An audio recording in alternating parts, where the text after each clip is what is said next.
No melhor horário do dia, que vai chegar a 30 graus, o que acontece? Uma partícula de ar que vai chegar aqui vai chegar até 1.800 metros por aí. Então eu sei que a maior térmica do dia vai chegar a 1.800 metros, porque eu pego o ar, vai seguir aquela lei da diabática seca. Ele vai continuar subindo até atingir a temperatura da atmosfera. Certo. Modelo? Se você tiver um avião e for medir, na planilha você põe os resultados do avião, ela superpõe, você vai ter uma opção de pontinho aqui do que foi medido real.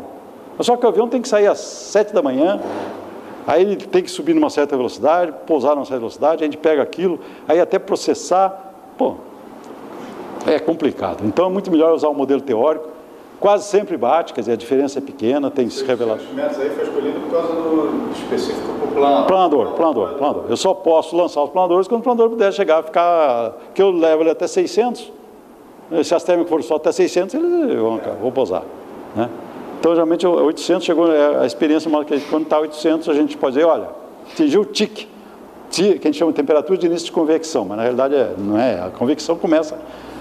Esse gráfico aqui, geralmente tem uma inversão aqui no fundo, que é durante a noite o ar esfria junto à Terra, esse gráfico, se você pegar o gráfico das 6 horas da manhã, ele é assim.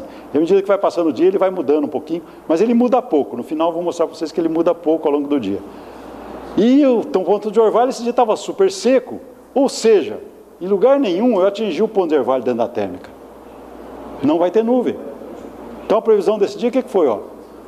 Tal hora até essa altura, tal hora até essa altura, tal hora até essa altura, tal hora até essa altura, e esse vai ser o dia de hoje. Previsão de térmicas, intensidade das térmicas. Quanto mais alto, mais forte. Existe uma estatística que eu uso na minha planilha, que em princípio há uma influência também da diferença entre essas duas curvas, quer dizer, que é o índice Thermal Index, que é a diferença dessas duas curvas numa certa altura. Vocês vão encontrar isso naquele programa que vocês já devem estar usando, que tem o Thermal Index, né? Na realidade, ele é a diferença da temperatura, agora não lembro mais que altitude que eles pegam, a diferença dessas duas. Então, quanto mais negativa for essa diferença, mais forte vai ser a térmica, porque quanto maior a separação dessas curvas, mais vai ser a diferença da temperatura do ar que está subindo da atmosfera, então mais rápido ela vai subir. Mas isso a gente ainda vai chegar lá. No nosso previsão ainda não tem esse detalhezinho. Próximo, vamos ver mais um outro dia aí, de exemplo. Por exemplo, aí já foi um outro dia. Esse outro dia, o que aconteceu? Nessa horário, né, meio-dia, temperatura de 28 graus pelo meteograma, eu ia subir até 1.400 metros, o ponto de orvalho estava ali pertinho, mas não ia ter nuvem ainda. Mas a hora que chegasse 27 graus, eu podia decolar, o pessoal ia, ao meio-dia está a 1.300, quando a temperatura tivesse 28 graus. Esse foi o levantamento desse dia, né? Próximo gráfico. Essa temperatura é na sombra? É a temperatura... Não, a que eu meço é aquela que eu corrijo o meteograma, que é essa aqui. Como é que você mede? Qual é o seu termômetro? Não, eu tiro do meteograma. Meteograma, teria que voltar lá. Aquela curva do meteograma, eu uso aquela curva do meteograma. Não, mas quando você determina, agora podem decolar esse 28 graus, meio-dia? Assim, eu corrigi já o meteograma pelas temperaturas. Então, geralmente, eu não meço porque eu vou errar. Eu prefiro usar...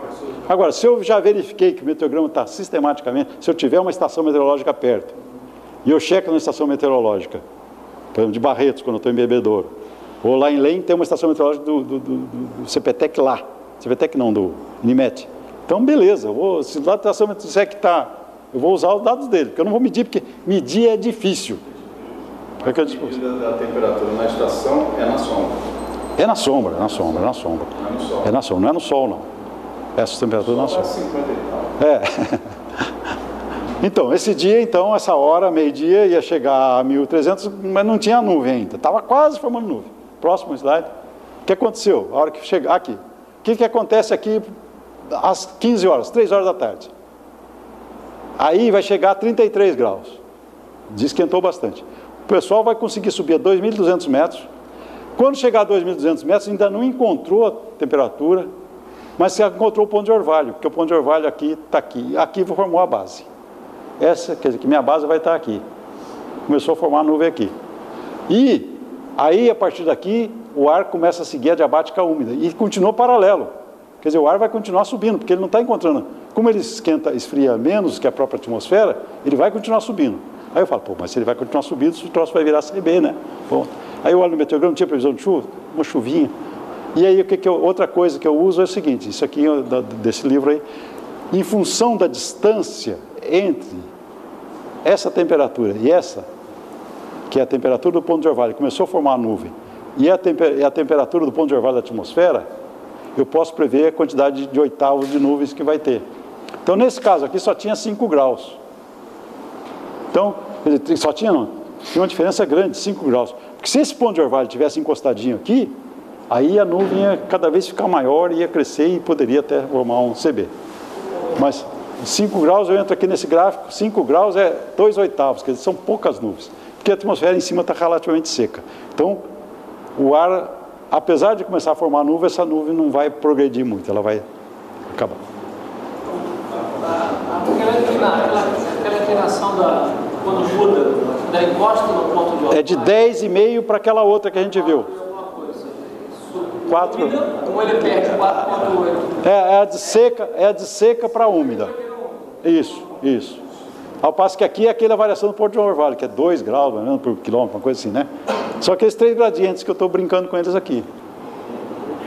Tá certo? Então eu previ que vai ter. Então, vamos ver qual foi a previsão para o dia 10/5, que eu previ, 5/10 de outubro, do campeonato, próximo. Então o que eu forneci para o piloto? Isso aí, quer dizer, no começo, até as 10, 12 horas, ia chegar a 1.400 metros mais térmica seca, iam começar a formar os cúmulos, depois ia formar talvez até uma chuvinha, né?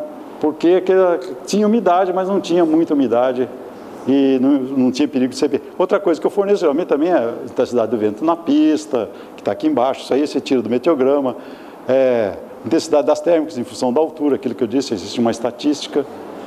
Eu até tinha em algum lugar eu mostrei uma fórmula aí que mostrava... e falo também dos cirros, né? Se vai poder ter cirros ou não. Por que os cirros? Porque o CB, né? Ele se desloca e os cirros se deslocam. O CB se desloca na direção dos cirros, porque ele é alimentado, geralmente um CB, né? Ele tem aqui aquela região aqui está chovendo geralmente atrás, e ele se desloca na direção da bigorna. E a bigorna está em grande altura, porque ele vai chovendo aqui atrás, isso cria ascendente para frente, e isso faz com que o deslocamento dele seja sempre... Às vezes o vento de chão é uma coisa, o vento geral é outro, e o CB eles marcham na direção que os cirros marcham. Então, olhar para que direção que a bigorna está indo, é deslocamento do CB. Isso é importante para a gente estar vendo que a coisa não vai para lá, porque ele vai indo naquela direção. Tá certo? E aquele gráfico lá mostra também qual é a direção do vento predominante na altura dos cirros. Vocês voam com pouca chuva? Se for de fraca intensidade, ou mesmo se tiver um CB, mas se não tiver, não vai atravessar a rota. Se você puder voar na beirada dele, né? Porque o planador tem um freio muito forte, quer dizer, se você precisar não ser sugado, você abre o freio, chuta um parafuso, tal, você sai. Mas precisa cuidado, né? Tem velocidade para vazar, para sair fora. Vazar, cair fora. Você abre o freio. Paraglider, o que eu vi lá, não é que foi na Austrália que a moça foi? Nossa Senhora! Lá bobeou. Mas você viu a foto daquele